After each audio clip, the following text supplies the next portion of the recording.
I knew what I was doing. Kung ano mga plano po natin for today, but all enjoy the rest of the day.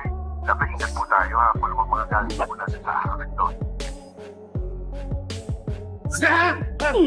Gusto ka? Ha? Nakita na kami ko. Ha? Nakita na. Two top guys. So I just try to do work with what I have and just wish for the best. Oscar De La Hoya visits Manny Pacquiao at training camp before the fight with Floyd Mayweather Jr, sharing advice, helping in training, and enjoying a friendly, focused atmosphere together.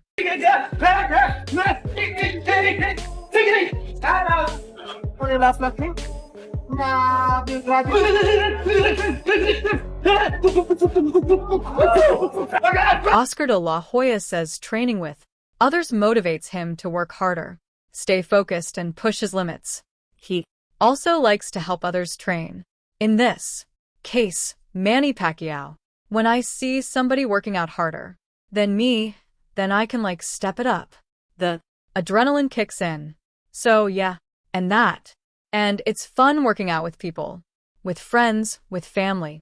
Manny Pacquiao says Oscar De La Hoya has always been an inspiration to him. Manny still looks up to him and admires his brilliance as a fighter. But the good thing is, my favorite is De La Hoya, because De La Hoya is my inspiration in boxing, when I start boxing.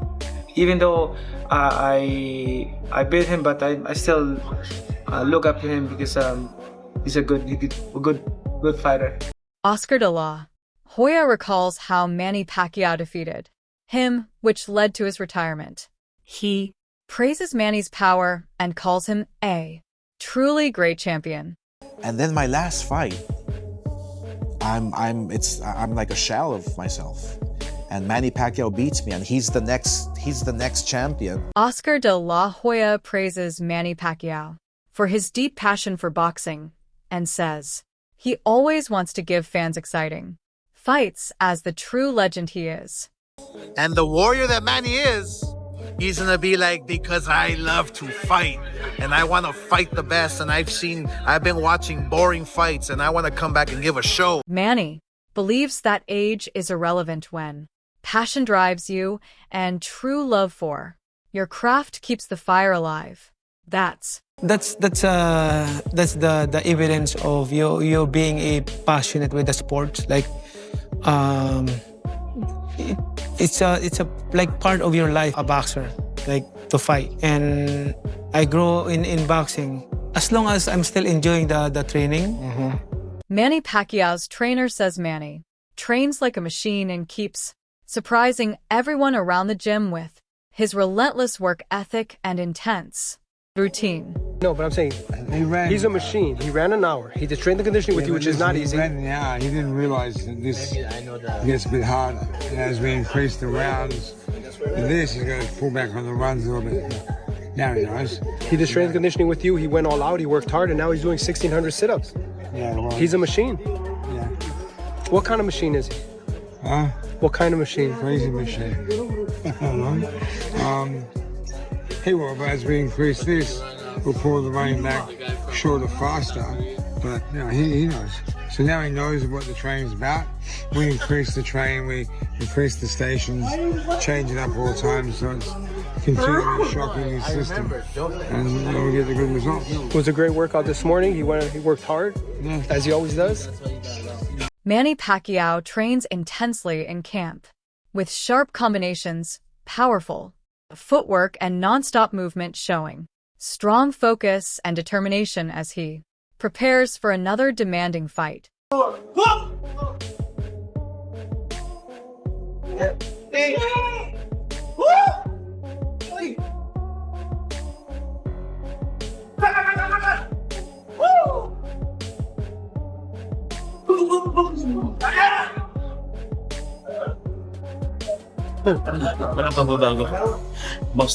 His speed, discipline, and relentless drills highlight the dedication that has defined his legendary boxing career.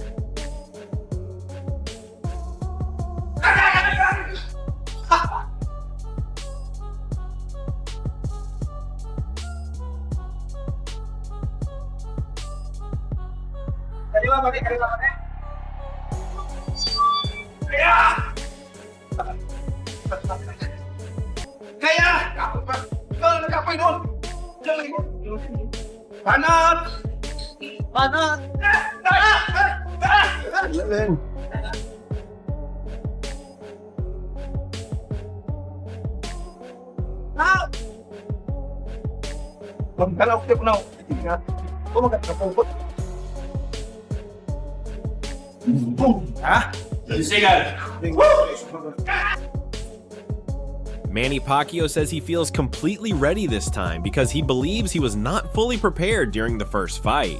Oh yeah, I learned a lot on that fight. Way back 2015, I think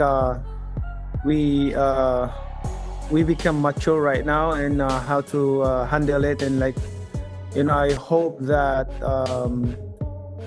it will not happen again, like the way it is last 2015. You know, it's the experience is like not really 100%, but I'm hoping for this time around no more excuses, especially to my condition and also for everything. Like I'm so excited and ready to the fight. Speed, discipline, and relentless drills highlight the dedication that has defined his legendary boxing career. You'll get hurt. Of course, boxing is boxing. You know, it's really hard sport. When laziness comes to your body, to your mind, then stop boxing. Forget about boxing. But as long as you dedicated, you have fire, you have, you know, you have interest to punish yourself like that, for hard work, you enjoy doing hard work, training like that, discipline, then go for it. Like, continue boxing, you know. Yeah. But if you do that, you'll be successful. If you don't, of course. But something like, you know, comes to your mind, like especially in the middle of like preparation, like let's say 2 months after 1 month training, it's like he's tired, like, you know, lazy. Manny Pacquiao says he feels completely ready this time because he believes he was not fully prepared during the first fight. When the time comes, like, come to my mind, my heart, like, I'm busy, I'm tired. Then forget about boxing. Yeah, right? But as long as you have passion, dedication, you still have fire, then yeah. Yes, of course.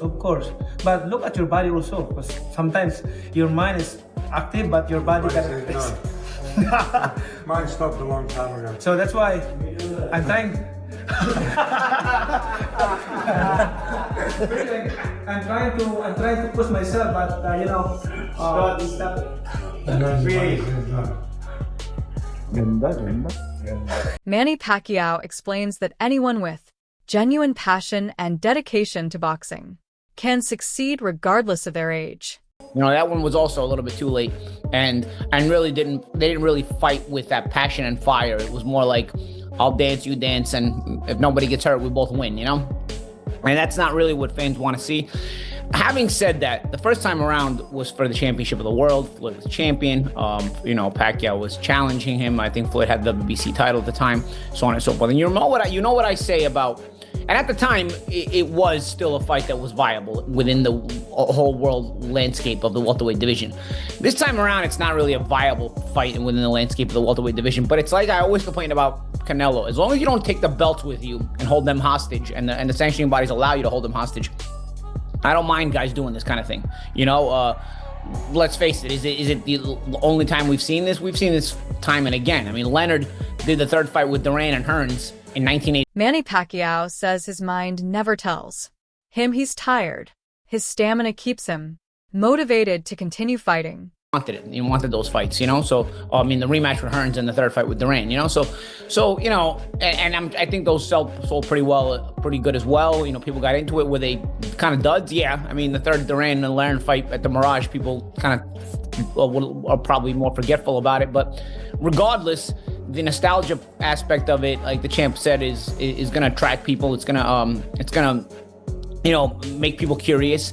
There's also the aspect of it where the new fan base is always curious about the old time fighters, which is why Tyson always gets views even today, because people are always curious about the Mike Tyson mystique, the Mike Tyson effect. So people that weren't able to be alive and wake up the morning of a Mike Tyson fight to know what that feels like, want to feel that today. I promise you, it's nothing like it was in 1989 with Tyson, no matter what you guys want to feel. But regardless, I think people get curious about that. And I think this is going to be sort of the same. Paulie Molin Agaji views the upcoming fight as another major payday similar to the buzz surrounding the first Floyd Mayweather Jr. versus Manny Pacquiao clash. While the 2015 matchup carried immense hype and was billed as the fight of the century, the reality fell short of many fans' expectations. The bout leaned heavily on strategy and cautious maneuvering, with both fighters prioritizing defense over explosive action, leaving some viewers feeling underwhelmed.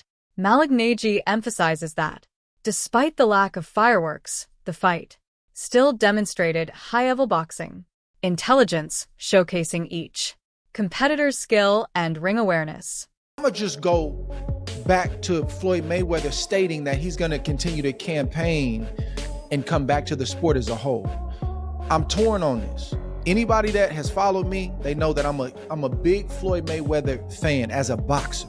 I've taken a lot from Floyd Mayweather. I've shouted Floyd Mayweather out.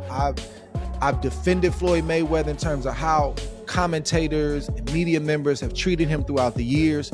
Even though Floyd Mayweather is responsible for giving y'all a lot of free lunches at these media events to promote fights, the week of the fight, months before the fight, during the promo tour, Floyd Mayweather is responsible for y'all getting media credentialed at these big fights and getting these free lunches and being a part of a big event. But for years, I've heard people only talk about what Floyd Mayweather wasn't to them, what he did not do. He notes that fights like these often bring massive financial opportunities for everyone involved, from promoters to broadcasters, making them as much business ventures as sporting events. Looking ahead, he suggests that the new matchup carries both opportunity and pressure. Fans naturally hope for more excitement and decisive moments, while fighters must balance calculated strategy with engaging action. Malignaggi's perspective highlights how these big fights are a mix of spectacle and sport, where preparation, tactics, and public expectations collide, creating high-stakes scenarios both inside and outside the ring. It's a great event. It's generated tens of millions and in many cases hundreds of millions. He should have stopped him. He was boring. He was this. I've always supported and pushed back on that narrative of Floyd Mayweather. Part of that is because of the way Floyd Mayweather goes about his business. He's been filthy rich. He's made his name, his legacy, and a lot of his reputation wasn't just the boxing. It was the money. It's the money man. What I have, what I'm driving, what I'm living in, what I'm flying in. And a lot of people, they don't like that. I don't know if Floyd Mayweather had more supporters for most of his fights or more haters. But regardless of where you fall on that line, Floyd Mayweather made it work for him when many people, promoters included, networks included, early on didn't think that he can do it. But that being said, I got a lot of love for Floyd as a fighter.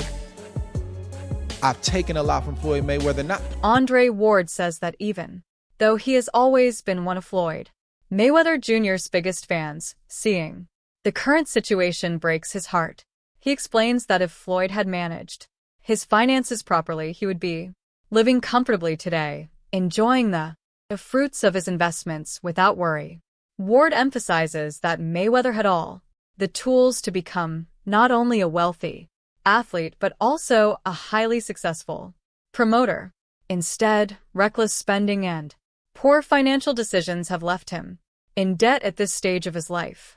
Ward notes that Floyd's talent and boxing intelligence were unmatched, and it pains him to see such a brilliant career overshadowed by mismanagement outside the ring. Say it's just they're both getting $100 million. You're presented with $100 million bag, okay? And you're still good physically, all right? You can still fight and you feel good. You ain't turning down that bag, bro. You're not. You're gonna say yes to it. All you guys that are on it, okay? Let's just be real for a second. No cap. We're all taking this fight. We're all taking it. You can't blame them to take it. We're all taking it, all right? So I hear both arguments, but it is what it is, right? They're gonna take it regardless. They're prize fighters. They fight for a prize, duh. As Floyd famously said in that 24/7 build-up against Shane Mosley, and they're gonna do what they're gonna do. Now, in terms of why this fight is happening, honestly, I don't know. He reflects on how careful planning and smart choices could have ensured long-term stability, allowing Floyd to continue building his legacy without financial stress. Despite the setbacks, Ward still respects Mayweather as one of the sport's greatest, believing that with better financial guidance, he could have reached even greater heights both in the boxing world and in business. This situation serves as a cautionary tale, Ward says, showing how even champions need discipline outside the ring. Said that they, want to put on big, huge events. If you were to grade the type of events they've put on in terms of how serious they are, and when I say serious, I mean like real fights, okay? Like real fights with implications in boxing.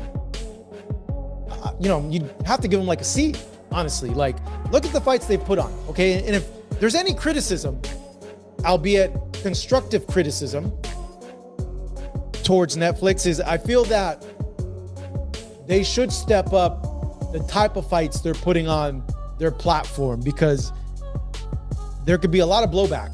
There was a huge amount of blowback the first Mayweather Pacquiao fight, okay? You had all this attention. Literally the whole sports world and a big part of the world was tuned in to this fight. And the fight was boring, put people to sleep. Floyd Mayweather's financial success from his first encounter with Manny Pacquiao was staggering, reportedly bringing in around $200 million, while Pacquiao earned nearly half of that, approximately $100 million. The bout itself was one of the most anticipated fights in boxing history, drawing attention from fans, media, and sponsors worldwide. The enormous revenue reflected not just ticket sales, but also pay-per-view subscriptions, endorsements, and global interest in the matchup. Mayweather's ability to generate such a massive payday cemented his reputation not only as a skilled boxer but also as a savvy businessman who knows how to capitalize on his brand. Like, when's it gonna stop? When are we gonna stop rolling out these old timers? And Floyd is an old timer, people. I think he's gonna be 49 by the time this fight rolls around. When are we gonna stop wheeling them out? Like, let it go. Let the youngsters come through and let them take the shine.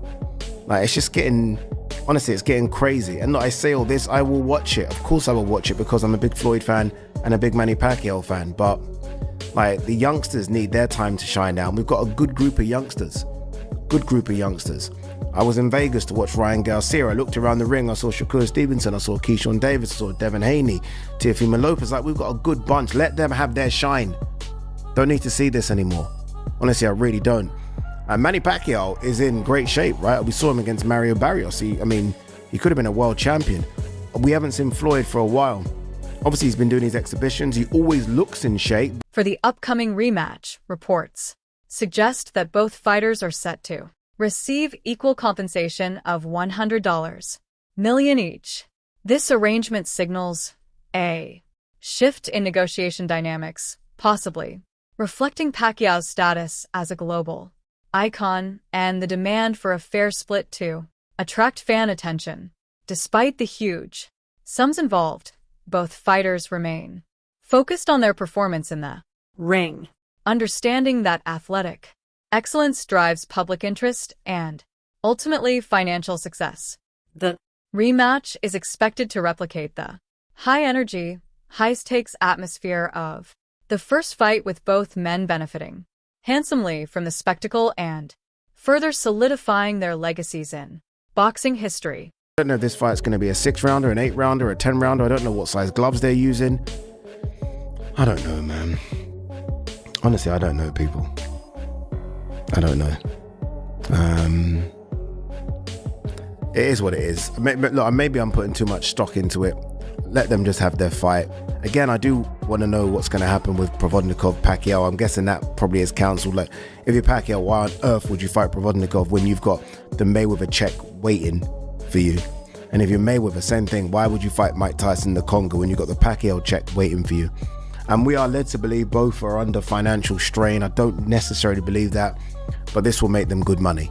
If they are, they're going to walk away with a nice 8-figure check each for what will probably be a glorified sparring session.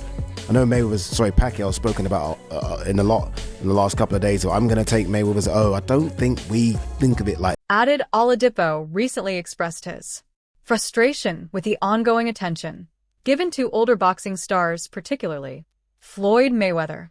He pointed out that by the time Mayweather steps into the ring, again, he will be approaching 49 years of age when most fighters are long retired. Oladipo believes this constant spotlight on veteran fighters overshadows the younger generation who are working hard to build their careers but often struggle to gain similar recognition. He argued that these comeback fights are frequently motivated by financial needs or media deals such as Netflix promotions rather than genuine competition. As a result, the fights of rising stars can seem ordinary in comparison, receiving far less attention even though they showcase fresh talent and potential. Fans' fascination with seeing old champions return further skews public interest, leaving young fighters with fewer opportunities to shine. While Adipo's point emphasizes the importance of creating space for the next generation, allowing new talent to take center stage and develop legacies of their own, while veteran boxers like Mayweather still bring excitement and expertise. Oladipo believes the sport should focus on promoting rising stars, ensuring that the future of boxing gets the attention and respect it deserves, rather than constantly recycling the past. That's it for today's video. Stay tuned. Until next time.